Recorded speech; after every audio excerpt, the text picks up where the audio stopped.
狂った今の世。狂った今の世で気が来るなら気が大しから。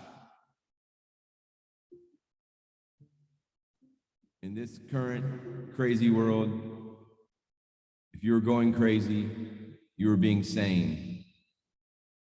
Or in other words, in a mad world,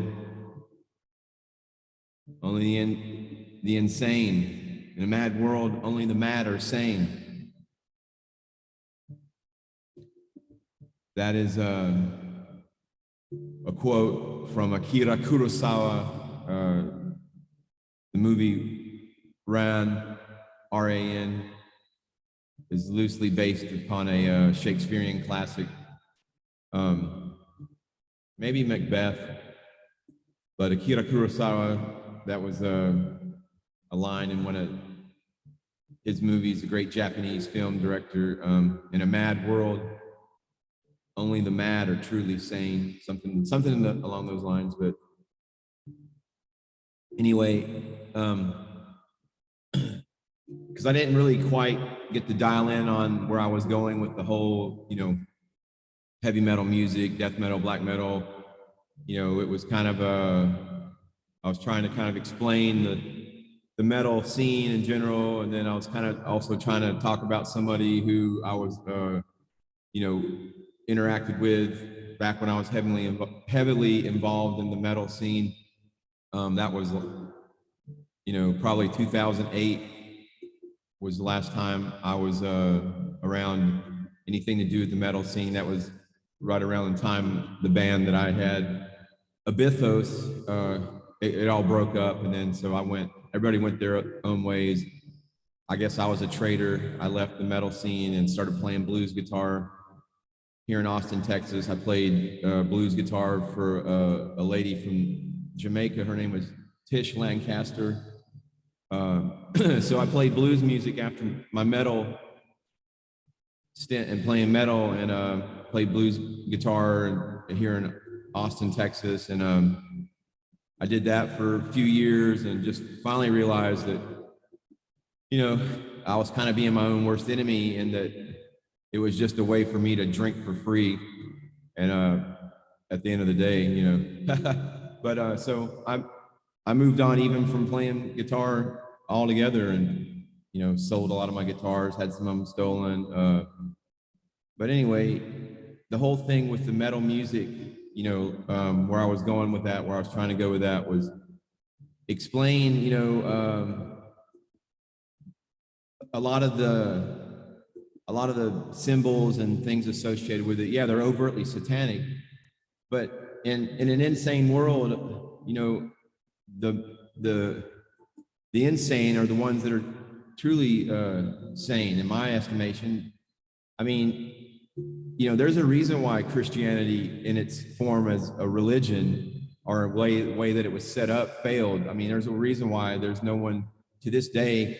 You can, in this current day and age, you can certainly go and see the statistics.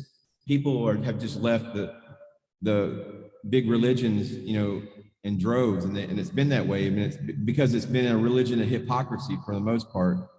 And so that's what a lot of, kids in my generation were rebelling against. A lot of the hypocrisy, a lot of the, the see through all the lies as far as religion and stuff. So that's why that material, that thematic material, is, so prevalent in that music. And I mean, you can just, what is that incident that happened in, I think it was the Memphis Six, or there were these kids, and just because they dressed in black clothes and they were into metal and different music, they were killed by this Christian group or something. So it's just, and then, and I can tell you this for sure, it's your look is everything. The way a person looks, when I lived here in Austin, when I first got here, I told the story in 1999. I was still in the Army. I still was in the National Guard. Then I did Army Reserves. And so, I had to maintain the look of a soldier. And I can't tell you how many times, if I was driving fast, or, I had a few beers and kind of spun out my tires and a cop pulled me over, as soon as they saw the way I looked, and especially when I showed them, I would always make sure to let my military ID flash, but I never got, any tickets or anything. But I can guarantee you this: whenever I went full on metal and I grew my hair out, and I always wore the, different band shirts and stuff like that. But the fact that I had grown my hair out and now I was, had longer hair and wasn't all clean cut looking, well, that's when I started. No more free breaks. They where's the drugs? Just based solely. I was still the same guy. But I had long hair, and I guess that, along with the immolation and Morbid Angel shirts, they weren't cutting me no slack. And I can't tell you how many times. I lived here in Austin the whole time I've been in Texas, except for like 2 years. I went out to West Texas, but by and large, a lot of the main metal shows will go to San Antonio. And so there was always a road trip from Austin to San Antonio. And San Antonio is just a big metal town anyway. And so I was always going to San Antonio. And I can't tell you how many times, like coming back, like from going to a concert on a Saturday and then, crashing in San Antonio and hanging out with some of my friends in San Antonio. And then, coming back from San Antonio to Austin and stopping in a Denny's or somewhere to get breakfast, or something to eat. And we're walking into a restaurant with a bunch of metalheads. And I'm gonna tell you, all those nice Christians and all those people sitting at those tables, the looks they gave us was like we were just. And that was just being overtly judged for the way you look, And but anyway, that was kind of where I was trying to go with all the symbolism and. And in fact, like for myself, when I was in the metal scene, and and there's as many as there are different kinds of people. You'll have different kinds of metal music and different agendas and messages and symbolisms and stuff. It's not all, there's different vibes, but I remember being around some of the more kind of overtly satanic bands, and some of the members I was friends with. Hell, and I even played in one of the bands for a while, definitely an overtly satanic black metal band. I played guitar with them for some time.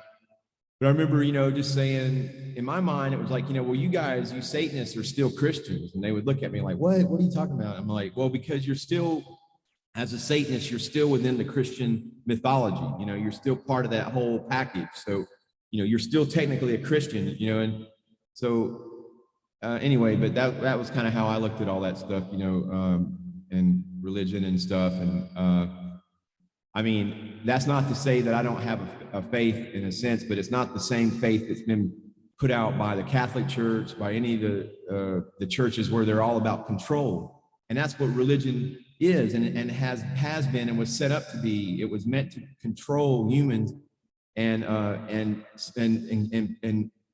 create this sort of attitude and willingness to sacrifice your life, and because you're going to have a better life somewhere else. But all that stuff got mixed up in the signals, and so but yeah, that's what a lot of if anybody has a problem with I understand there is a real darkness, there is a real Satan, and there is a soul, there is a real soul. But it's just a lot of that stuff that's put out in churches and all is it seems to be more like just to persecute people and they can feel guilty for either the way they look or whatever. But it's at the end of the day, that's where I was trying to go with the whole metal music, the whole rites of passage and camaraderie of darkness, because to me it's like, how many, just because somebody says they're a Christian and whatnot, they're the biggest hypocrites and biggest evildoers around, because they're hiding behind that cloak of being a Christian, and they're so good with, well, who's more honest, the person that's just wearing their Morbid Angel shirts and just they're not denying that how they're living, they're not trying to hide or so. To me, there was more purity and more honesty involved in that than what I encountered in Christians, among Christians and whatnot. They like to hide behind that stuff. And so anyway, that's kind of where I was going with all that. And I found a quote by just for some reason, like I said, like a lot of times stuff will pop into my head, and then it'll prompt me to kind of make the message. And And so, you know, Akira Kurosawa's movie, Ran, the great big samurai epic movie, I encourage you to check it out. But, you know, in a mad world, only the mad are truly the sane ones. So, you know, it's kind of a little bit of a mental, you know, conundrum. Koan, or in the Zen tradition, they have a, you know, the Koan, koans, and it's just something to tie up your logical mind, because the truth isn't in what your logical mind says. The truth is much grander, and sometimes the truth wears an upside down pentagram and a morbid angel shirt. Namaste. Don't forget deicide as well. Namaste. Namaskaram.